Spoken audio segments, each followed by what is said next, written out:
A esse ponto a gente viu o mundo dos Analog Horrors nos apresentar todo tipo de coisa. Sejam deuses interdimensionais que gostam de uma chuvinha, realidades alternativas compostas por cabeças flutuantes, estátuas vivas e até mesmo alienígenas que usam planetas inteiros como roupas. E não me entende mal, na minha opinião é justamente todo esse desprendimento com o que é lógico e a liberdade de poderem abordar todo tipo de arquétipo ou estereótipo do gênero do terror e horror de forma experimental e contraditoriamente ilimitada, que torna o subgênero em questão tão atrativo para as pessoas cansadas do terrorzão mainstream. E ok, isso tudo na teoria é muito bom e bastante interessante, porém atualmente a gente começou a perceber que nem tudo são flores. Apesar do subgênero ter chamado muita atenção no começo, é comum que recentemente alguns clichês sejam vistos como uma piada pelo público geral. E tudo bem, essa é a ordem natural das coisas. Não é à toa que desde o final de 2021 é possível ver alguns criadores muito inteligentes que, ao perceberem os problemas que a comunidade acabou enxergando no padrão que todas as séries começaram a seguir, decidiram deixar de focar tanto em tentar fazer o espectador ficar com medo para começar a se concentrar na construção narrativa das suas histórias.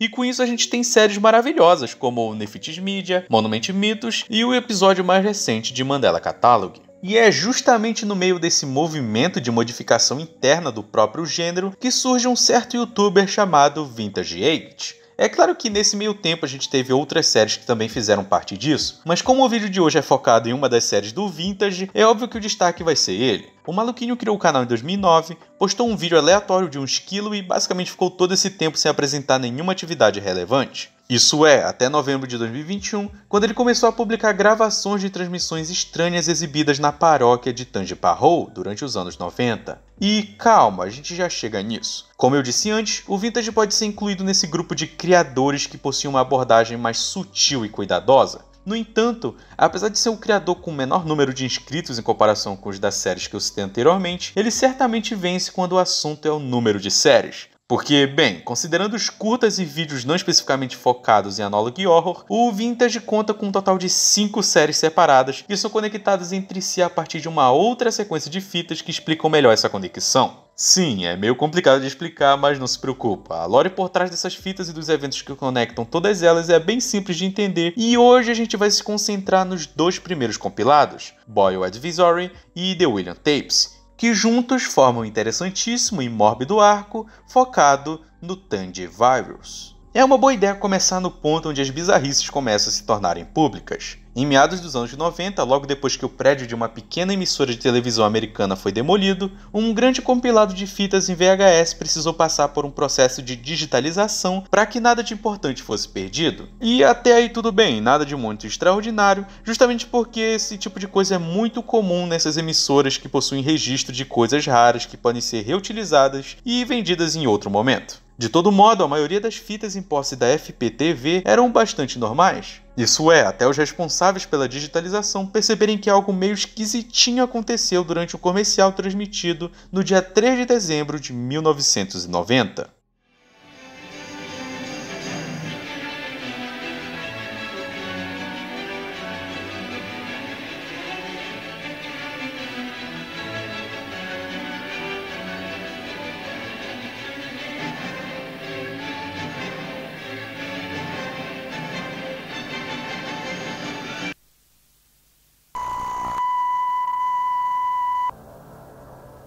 Don't trust your government. They have sold you out. You have been warned.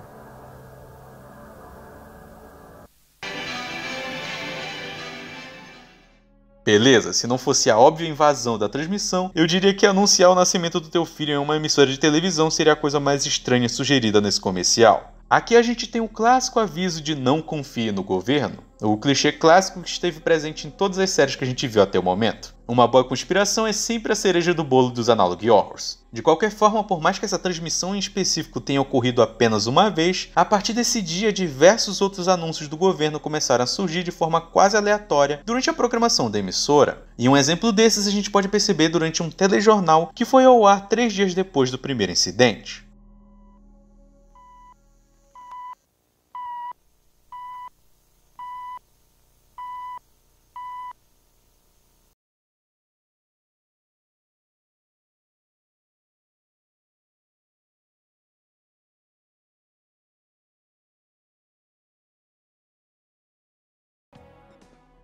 O programa então começa com a apresentação de algum representante do órgão responsável pelo abastecimento de água da paróquia de Tangipahoa. Ele comenta que a principal preocupação daquele momento era manter o rio Natalbene, esse que está bem do lado dele, o mais limpo possível e livre de qualquer impureza causada pelo aterro que existe nas proximidades. Ele comenta que esse fator pode até criar na população a impressão de que o rio é poluído ou algo do tipo, mas o camarada aí afirma com todas as letras que a equipe do aterro está fazendo o máximo possível para que nada disso chegue perto de acontecer. Se o que ele afirma é realidade ou não, isso é outra história. O fato é que durante as 1000 explicações e reafirmações de que o rio é de fato limpo, a transmissão é interrompida pela seguinte mensagem. Esses avisos com indicações para que a água seja fervida é uma coisa que está muito longe da realidade de brasileiros como a gente. No entanto, nos Estados Unidos é muito comum que os governos de pequenas cidades transmitam esses tipos de avisos na televisão em caso em que a água usada para abastecimento apresenta níveis anormais de micróbios e bactérias. Mas então tudo bem, se o problema é só ferver a água, não tem muito mistério aqui, né? Então, a partir desse ponto, o governo de Tangipahoa começou a realizar uma campanha pesada de propagandas que incentivasse a população a ter mais cuidado com o consumo de água das torneiras. E isso pode ser notado no pequeno comercial chamado de Ferver a Água Salva Vidas, que teria sido criado para ir ao ar a cada 1 hora.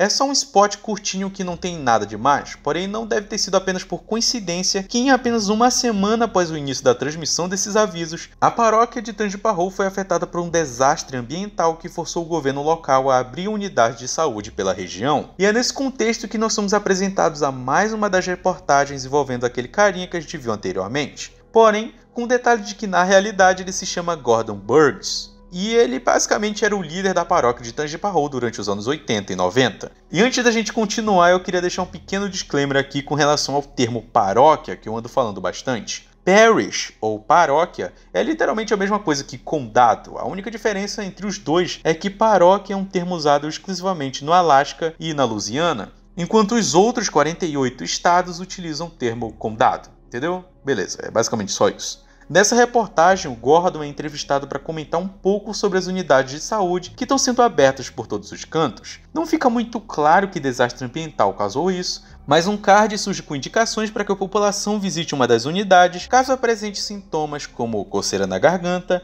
erupções na pele, olhos irritados, náuseas, diarreia e sangue nos dejetos. É claro que esse ponto ficou bem claro que isso tudo tem relação com a água infectada.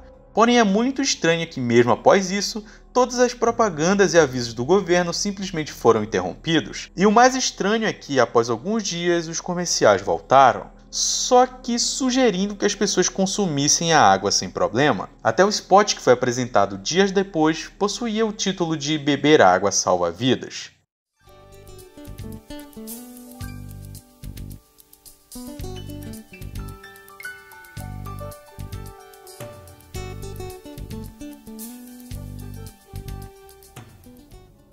Então, tem alguma coisa muito errada nisso tudo. Primeiro, uma invasão de transmissão diz para que as pessoas não confiem no que o governo diz. Aí o próprio líder do governo diz que a água está perfeita para consumo. Mas aí outra propaganda avisa que existe algo estranho nela. E por fim, outra propaganda começa a incentivar para que a água seja consumida de novo. Eu realmente estou bem confuso aqui. Mentira, é claro que eu sei do que eu tô falando. Mas eu só quero que vocês fiquem atentos no que eu acabei de dizer, porque essas contradições são extremamente importantes e é óbvio que elas significam alguma coisa. O governo da paróquia meio que mudou completamente de foco, passando os meses que procederam o dito desastre natural, fazendo uma campanha bem agressiva em defesa do uso da água, chegando até a fazer esse comercial mega bizarro aí.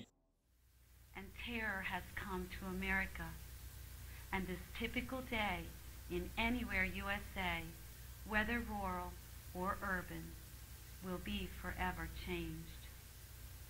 In the aftermath of such devastation, we'll see a shift, a return in focus to the small-town roots of morality, a morality that has remained rooted and intact beneath the camouflage of the everyday citizen's hustle. Life is a fragile gift that is delivered to us in pieces, in small moments, and it only achieves meaning as we cherish and blend the pieces. even the seemingly insignificant pieces, into a full, universal whole. Meu camarada, claramente tem alguma coisa acontecendo aqui que é muito maior do que eu imaginava. E isso fica bem claro na mensagem desse discurso. É quase como se o uso da água não fosse apenas uma necessidade para a população, mas também simbolizasse algum tipo de retorno ao que é moral e ético de verdade. Algum tipo de movimento que fosse a representação da união que fez os Estados Unidos se tornar o símbolo de liberdade e poder que culturalmente nós somos levados a acreditar que ele é. Sim, eu sei que eu viajei bastante nessa interpretação aqui, mas tudo bem porque a gente vai viajar bastante até chegar no final dessa história. E o curioso é que essa anormalidade parece ter durado pouco, à medida que mesmo com os comerciais a favor do consumo de água, a população ainda agia normalmente pelas ruas da cidade, como se nada realmente estranho tivesse acontecendo. Talvez naquele ponto eles já tinham se acostumado com a bizarrice daqueles comerciais e decidiam por si mesmos se deveriam beber ou não a água. No entanto, o segredinho dessa situação toda está na frase "a população agia normalmente", porque é óbvio que existe um motivo bem bizarro para explicar essa normalidade excessiva que está na invasão de transmissão ocorrida durante a apresentação de um espetáculo de balé. Biohazard warning. Unknown substance detected in the water. Do not drink the water. Do not bathe in the water. Do not give to pets. Boiling is not enough. Water could be highly toxic. Something unnatural is in the water. The sick are no longer human. Stay human. Don't drink the water.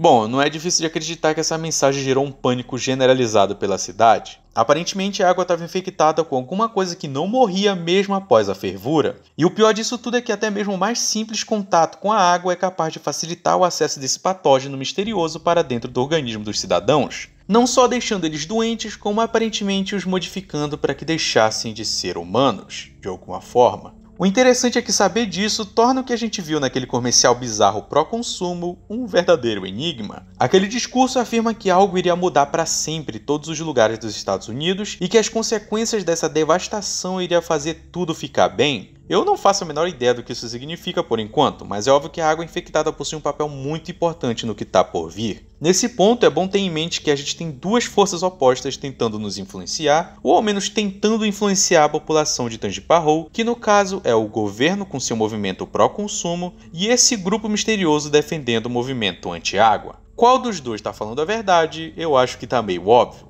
Porém, a partir desse ponto, algumas propagandas anti-água foram exibidas aleatoriamente durante a programação da emissora, como por exemplo essa lista de locais que vendiam água engarrafada, que foi transmitida durante algum tipo de festival ou qualquer outro tipo de evento local da população de Tangipahoa. De todo modo, também é exibida uma mensagem avisando para as pessoas não consumirem a água distribuída pelas unidades de saúde criadas pelo governo, afinal de contas ela também estaria infectada. Mas calma, não para por aí. Enquanto a população agia de forma aparentemente tranquila, mesmo sabendo que havia algo terrível acontecendo, os oficiais da paróquia começaram a trabalhar sem parar no aterro da região, que no caso é aquele que o Gordon citou na primeira reportagem que a gente viu. O que exatamente eles estavam fazendo ali é um segredo mantido até hoje, mas guarda bem as minhas palavras, eles estavam lá guardando alguma coisa muito importante, se é que tu me entende.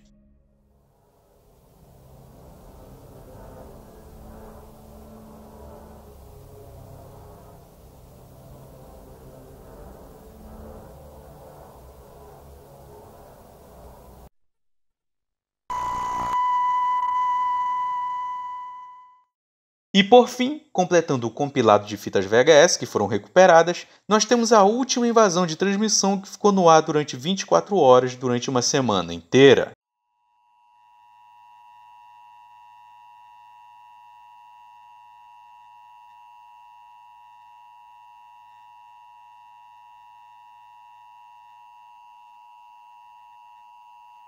Até que ela simplesmente parou. As últimas mensagens que surgiram após o acontecimento declararam que a partir daquele momento a emissora estaria sob nova direção e que todos os avisos sobre fervura da água estariam removidos definitivamente. De acordo com o que o responsável pelos vídeos declara, ninguém na cidade comentou sobre o ocorrido e até hoje ninguém consegue explicar o que realmente aconteceu. Um detalhe interessante é que o governo de Tangipahoa pediu para que os vídeos fossem removidos, sendo assim confirmado que havia sim alguma coisa sendo escondida. Essa transmissão marca o fim do compilado que conta com 10 fitas. A gente não tem quase nenhuma explicação sobre o que realmente está acontecendo, fora o que a gente pode teorizar ao analisar os avisos que o grupo anti-água transmitiram durante os seus meses de atividade. E obviamente tudo gira ao redor da água usada para abastecer a paróquia. E aliás, durante as fitas iniciais realmente parece que o problema se trata apenas de algum tipo de irresponsabilidade do governo em manter os rios e lagos da região livres de serem infectados pelo aterro que se localiza nas proximidades. No entanto, quanto mais o tempo vai passando, mais fica aparente que o governo está pouco se importando em tentar resolver a situação. E muito pelo contrário, parece estar fazendo um esforço político ao usar de propagandas para incentivar o povo a beber e usar a água como se não houvesse nada errado, mesmo que os próprios cidadãos já estivessem apresentando sintomas de algum tipo de infecção, como a gente viu nos avisos com relação às unidades de saúde que mais tarde acabariam sendo usadas para espalhar ainda mais esse patógeno misterioso. Antes da gente prosseguir e realmente tentar entender a própria doença em si, é importante que a gente assista uma última fita que foi gravada durante o final dos anos 90, após uma terrível enchente que atingiu o estado da Louisiana. Para falar a verdade, foi durante uma tempestade repentina que atingiu o estado, onde diversas inundações relâmpagos começaram a atingir os condados e cidades da região. No entanto, fora a tragédia das pessoas que tiveram suas casas invadidas pela água, o interessante de verdade aqui é que, por conta dessas ditas enchentes, o rio de Tangipahoa acabou transbordando, fazendo assim com que boa parte da população ficasse mais próxima do que deveria dessa água que estava claramente infectada. Mas não para por aí. Cerca de 200 pessoas acabaram nunca sendo encontradas após o ocorrido, e mesmo que muitos acreditassem que isso se dava por conta da água corrente, outros ainda acreditavam que esses desaparecimentos era algo inexplicável. E para completar a estranheza de toda essa situação, todas as pessoas que se voluntariaram para ajudar o departamento de bombeiros para a evacuação da população se recusam até hoje a comentar sobre a terrível grande enchente. E é basicamente nesse contexto que nós temos essa fita, porque ela conta com as únicas imagens registradas desse acontecimento, gravado por um socorrista chamado Gary. Gary, come in. What's your ETA? 5 minutes, give or take. Copy that. Holler back when you get on scene. Roger that. Over now. A parte da gravação que realmente importa começa com Gary chegando em uma cidade chamada Kate's Crossing, onde ele se aproxima da velha igreja batista da região e comenta achar estranho que não havia ninguém por ali, afinal de contas, em cidades pequenas dos Estados Unidos, é bem comum que a população vá se refugiar na igreja local. De todo modo, mesmo que não houvesse ninguém nas redondezas, havia um casal de idosos precisando de ajuda a sul dali. Então, para aproveitar a viagem, o Gary aceita ir para dar uma olhada.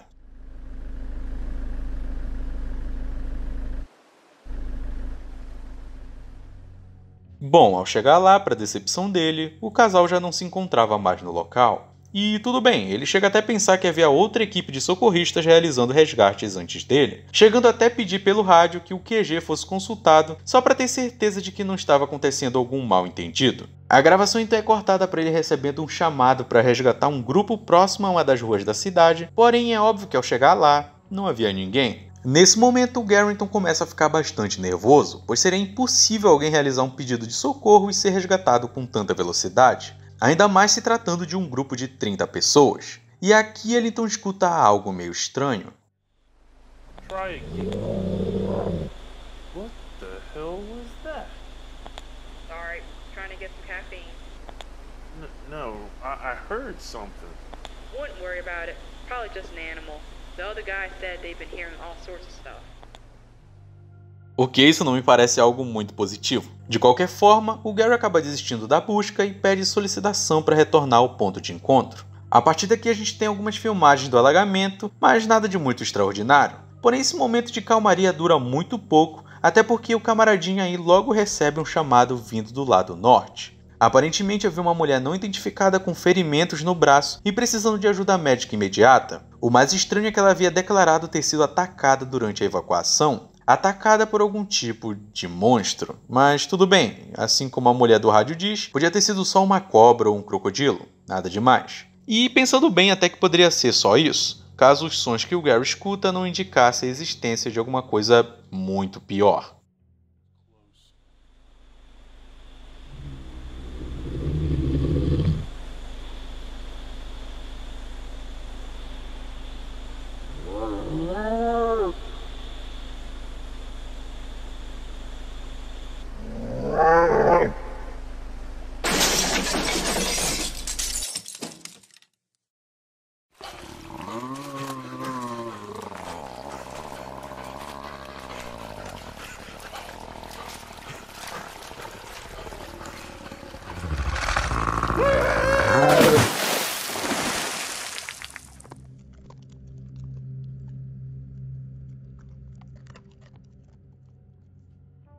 Então, sim, pelo visto agora a gente está lidando com algum tipo de monstro. Mas enfim, é óbvio que esses desaparecimentos e pessoas com ferimentos bizarros acabaram gerando diversos rumores que haviam monstros na água ou coisa parecida, obrigando que o governo da paróquia precisasse refutar esses boatos publicamente. A fita então conclui com uma entrevista feita com o presidente da paróquia de Tangipahoa, declarando que o governo ia dar o melhor de si para que o rio de Tangipahoa continuasse a ser seguro e categorizado como o rio mais limpo e seguro dos Estados Unidos. E, bom, eu acho que agora a gente já consegue entender o que realmente está acontecendo. Muito bem, vamos voltar rapidinho para o final dos anos 80, mais especificamente em agosto de 1988. Nesse ano, uma médica da unidade de saúde de Kate Crossing, chamada de Julia Williams, começa a registrar alguns acontecimentos estranhos em seu relatório apresentado em formato de fitas. No primeiro relatório, a doutora Williams comenta que algum tipo de infecção desconhecida está afetando os cidadãos das paróquias próximas a Kate Crossing, e todos eles teriam afirmado que entraram em contato com a água do rio Tickfall antes de apresentarem os sintomas, e dessa forma foram retiradas amostras de sangue desses pacientes e de 3 locais diferentes do rio. Sample 1 outside Lake Pontchartrain.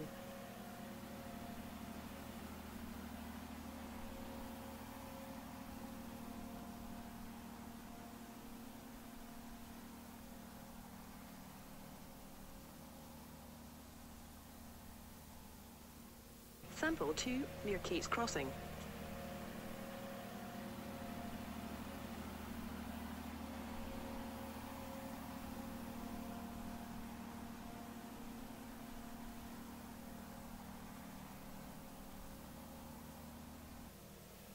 Sample 3 North Parish.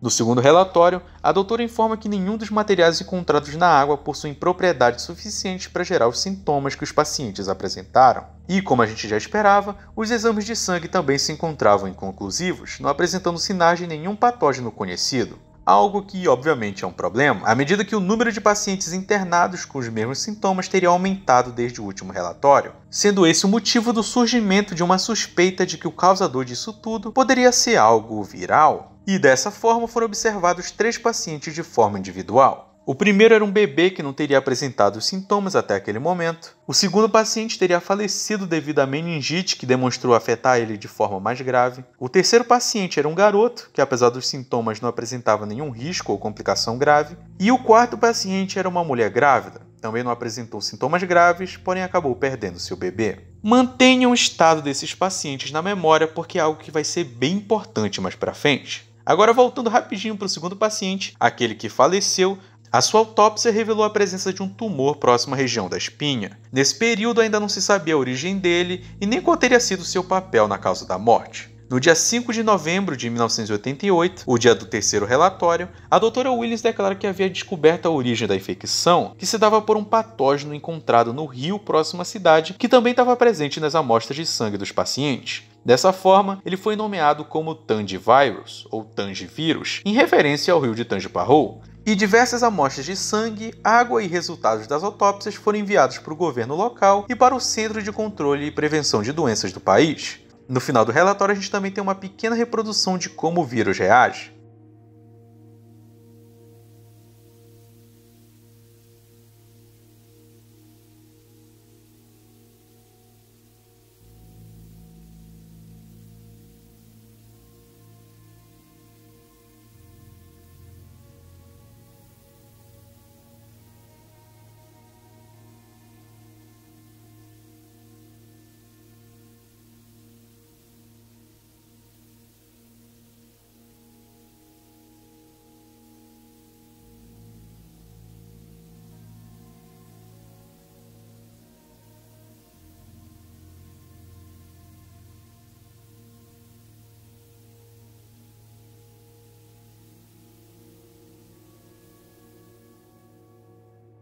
Nesse ponto é por fim revelado o resultado das análises feitas no tumor encontrado no segundo paciente. É dito que dentro dele foram encontrados diversos organismos parecidos com vermes e que apresentavam um comportamento muito agressivo. Estudos mais cuidadosos também revelaram que aparentemente esses vermes teriam nascido do vírus, como se o processo de infecção fosse apenas um período de incubação até que os organismos estivessem grandes o suficiente para interferir no corpo.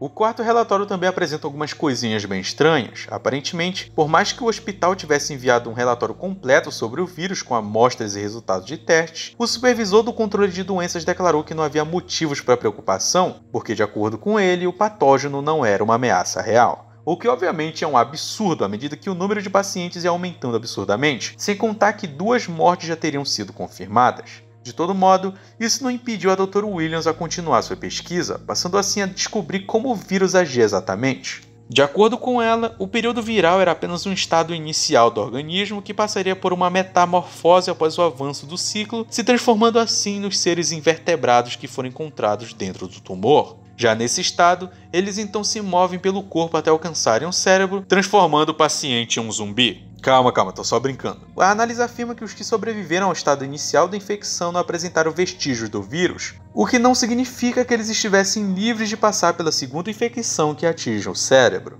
Por conta da natureza claramente perigosa e possivelmente letal dessa infecção, a doutora então decide entrar em contato com o controle de doenças por conta própria. Afinal de contas, as amostras foram enviadas há bastante tempo e nenhuma resposta válida oficial foi dada. O que só não é mais estranho do que o fato de que o CDC declarou não ter aceitado as ditas amostras com a argumentação de que outro condado havia confirmado que aquele patógeno se tratava de giardia, que no caso é um parasita que também infecta a água e causa a giardíase. E eu não preciso nem dizer que os sintomas dela não chegam nem perto de ser o mesmo causado pelo Tange, o que só torna as coisas mais bizarras. Afinal, a própria doutora afirma que seria impossível confundir os 2 patógenos, e que nenhum estudante do ensino médio cometeria um erro como esse. E com esse adendo, o relatório se encerra. No quinto relatório, existem algumas informações interessantes, não com relação à doença, mas com relação à posição do governo diante a tudo que está acontecendo. De acordo com a doutora, o controle de doenças não foi avisado porque os rios e lagos daquela região dão bastante dinheiro para os bolsos do governo local,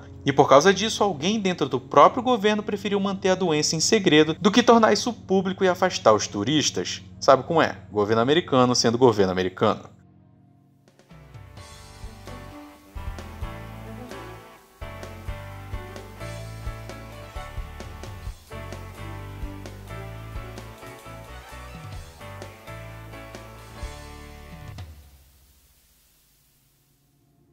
No entanto, não é só isso. Nesse relatório, a gente também tem algumas informações com relação aos primeiros pacientes que estavam em observação. Lembra deles? Então, a 4ª paciente, que estava grávida, matou seu marido brutalmente com suas próprias mãos. Ela então sequestrou o bebê, que foi o paciente número 1, depois de assassinar os pais do mesmo. O paciente número 3, o garoto que não apresentava sintomas, atacou violentamente seus pais e fugiu do hospital.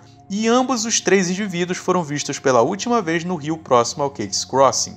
E é óbvio que isso não é coincidência.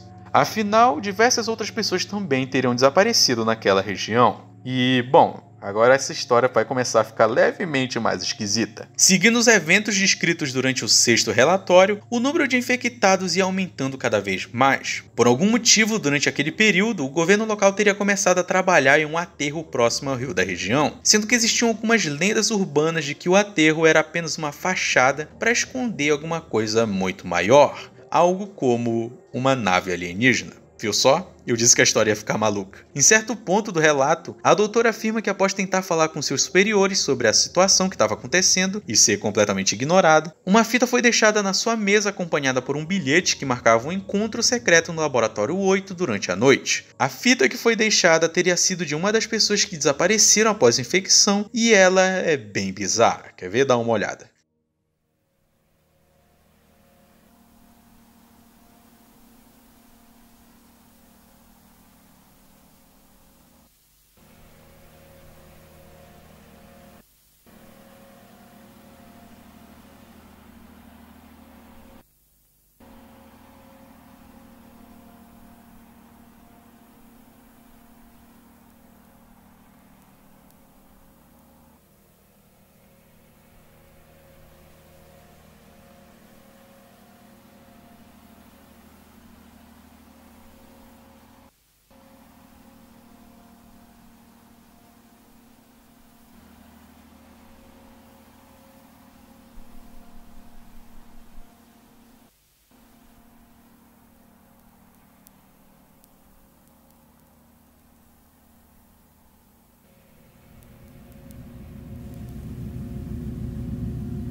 Sim, meus amigos, aliens. Mas calma, os relatórios ainda não acabaram. As pessoas que marcaram o encontro e deixaram a dita fita, na realidade eram apenas funcionários do laboratório, sendo o supervisor da Dra. Williams e o seu assistente sem nome. Eles afirmaram estarem à procura de alguém que pudesse ser confiável, pois muito possivelmente o governo local já teria sido completamente infectado, e por isso não havia nenhum esforço oficial para que a doença deixasse de se espalhar. Porém, não para por aí. De acordo com os estudos do supervisor, o vírus é consciente, não querendo apenas sobreviver, mas sim controlar os organismos que infecta. Outro detalhe interessante e nojento é que os vermes possuem uma conexão entre si e invadem um sistema nervoso do hospedeiro para que possa controlar o seu corpo através do tumor que cresce próximo à coluna, que funciona quase como se fosse um segundo cérebro. E bom, se prepara. Após a infecção, o hospedeiro pode encontrar 3 destinos. Um deles é acabar não resistindo à influência do vírus, fazendo assim que o paciente morra sufocado na própria secreção. O outro é se entregar ao controle do vírus, passando assim a agir como um ser humano normal, porém obedecendo apenas os estímulos provocados pelo patógeno. E na terceira, os vermes dentro do corpo começam a se unir em uma grande massa biológica sólida, se manifestando sobre a pele do hospedeiro, modificando todo o seu biótipo a ponto de transformar o que antes era uma pessoa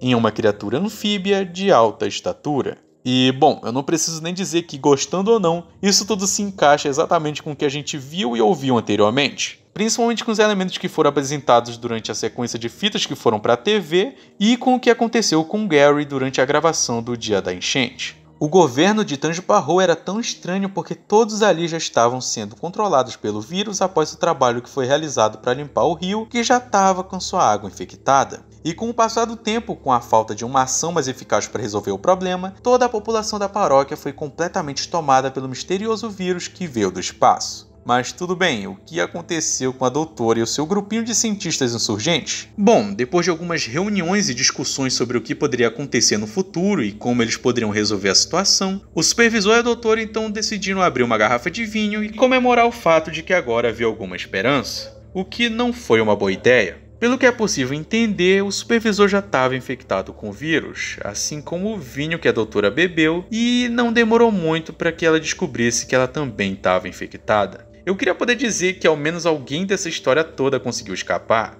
mas infelizmente não. O relatório dá um salto para o início dos anos 90, a doutora agora trabalha como veterinária e constantemente se medica com antiparasitários e quimioterapia para cães. E apesar do seu corpo estar absurdamente magro, seu cabelo ter caído e conseguir escutar os vermes se movendo na sua cabeça, ela conseguiu aproveitar o pouco de tempo que tinha para estudar o máximo possível sobre o vírus e conseguir encontrar uma cura. E por sorte, ela conseguiu. The 8th of October, 1990. I'm ending things tonight. If anyone watching this wants to know my last words, there. Boil anything you drink. It kills the virus. Por fim, as informações adquiridas por ela foram enviadas para a emissora FPTV, sendo esse o motivo para que o grupo anticonsumo utilizasse ela para fazer o seu pronunciamento com relação à água infectada. No entanto, nada disso adiantou. A grande enchente veio para espalhar a infecção ainda mais e seria apenas questão de tempo até que todo o continente tivesse o mesmo fim que a pacata paróquia de Tangipahoa.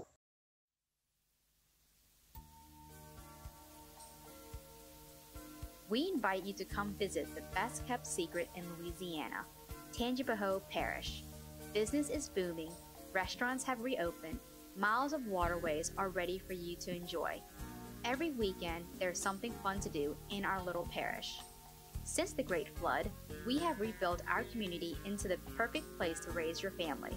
So come and visit your friends in Tangipahoa Parish. You might even find you'll never want to leave, but if you do, we'll be happy to send a piece of our community home with you. We here in Tangipahoa Parish are proud to announce Tangi Water will be available in every major supermarket in America. And who knows, maybe soon, people all over the world might get a chance to enjoy a cool, refreshing taste of Tangi Water. Tangi Water, it'll change you.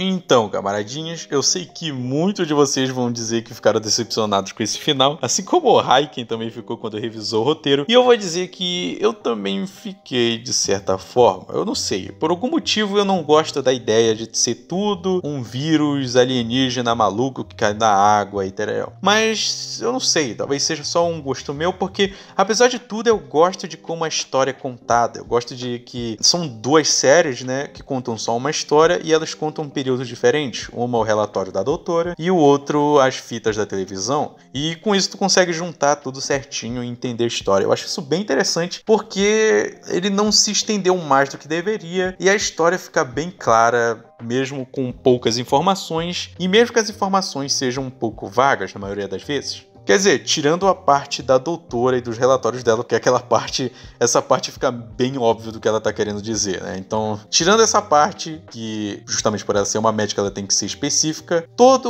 a parte da televisão e das fitas e o que tá acontecendo, a água, essa parte do mistério é muito interessante. E foi justamente a parte da história que me deixou interessado e preso nela, de saber como é que isso tudo terminaria. E eu ainda não gosto 100% da questão dos alienígenas, mas tudo bem. Já chega de alienígenas, toda a série de Analog Horror é alienígena, quer dizer, a maioria delas. Bom, e com isso é bom deixar claro que, como eu disse, são 6 séries no canal dele, e todas as 6 séries se encaixam de alguma forma. E apesar desse do Tangivírus ser literalmente 2 séries e ser focado em alienígenas e tereréu, existem outras séries focadas em fantasmas e essas loucuras do tipo. Enfim, eu não sei como isso tudo se encaixa exatamente, mas eu fiquei até interessado em dar uma olhada nessas outras séries, principalmente nessa última agora, que é toda como se fosse uma consulta de uma menininha que não fala, ela só desenha, enfim. É bem interessante e talvez eu até faça vídeo sobre ele em algum outro momento. Talvez só um vídeo extra curto, não sei. Então, antes da gente terminar, eu queria agradecer profundamente aos membros de platina do canal. Muito obrigado mesmo por apoiar a gente no maior ranking de todos. Sério mesmo, a gente não sabe nem como agradecer. E eu nem acredito que tem tanta gente apoiando nesse ranking. Muito obrigado, o grande Valmir, Shadik Scarlett, Z-Spy, tu é novo, camarada, seja bem-vindo, muito obrigado. J.R. Godoy e Simulacrum 336, muito obrigado mesmo, e é óbvio que nesse agradecimento eu estou incluindo todos os membros do canal, sério, muito obrigado a todos vocês estão no nosso coração. Vocês podiam simplesmente ajudar a gente assistindo os vídeos, mas preferiram ajudar também sendo membro, e eu não sei nem como reagir a isso, muito obrigado mesmo. E por último, mas não menos importante, eu também queria agradecer ao Sourá por editar esse vídeo maravilhosamente, mais uma semana, muito obrigado mesmo, e também agradecer ao Raiken por ter revisado esse roteiro e por estar revisando esses roteiros malucos que eu tenho mandado pra ele, escrevendo tudo errado porque eu sou um macaco batendo a cara no teclado. Enfim, muito obrigado mesmo. Basicamente é tudo isso que eu tinha pra falar. Eu sou o Thales do Pombo Atômico, muito obrigado por assistir o vídeo até o final e a gente se vê na semana que vem. Não, pera aí, eu falei o encerramento tudo na ordem errada.